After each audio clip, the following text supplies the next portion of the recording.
something. But yeah, I grew up kind of a little bit of a country kid with, you know, city dreams in a way. My parents did not have city dreams. They're like, you're crazy, why are you doing that? But I was like, I'd seen the Carol Burnett show enough times. I was like, I'm going to go to the city. It's going to be just like that.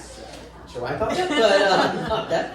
And I've done a fairly good job finding the characters and other people to kind of make that up. Thank you, everyone. Hands together for the band tonight, everybody, right? Sid Bowles, a great vintage type place.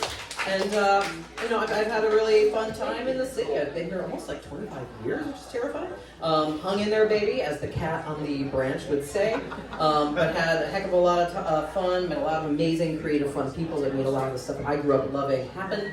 A friend when I first came to the city, well, became a friend, but it was a boss at the gallery I worked at, said to me, he was probably 8 to 10 years older than me, and he's like, it'll be interesting, watch what happens. He's like, all the friends that you're just making now are going to be the people that end up doing the things and like get known for it. It's like, I'm like, okay, sure do. And he was very correct, and it is interesting to watch, especially when you're in the pit of the city and like the magic that can happen here. So here's a little song to celebrate that from Mr. Elton.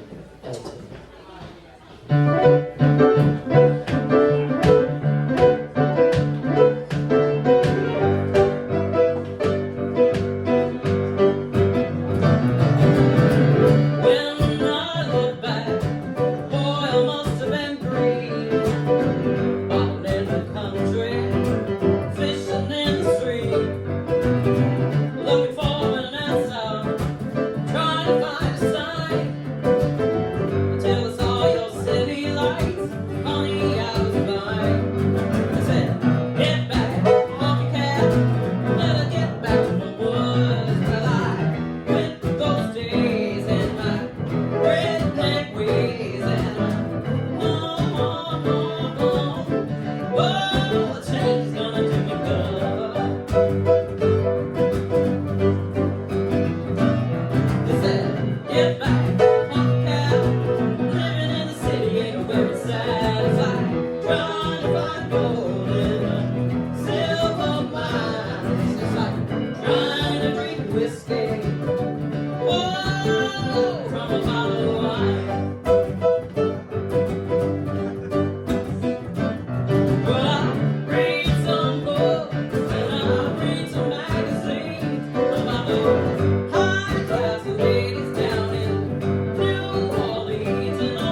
up Piano Karaoke Live with Paul next.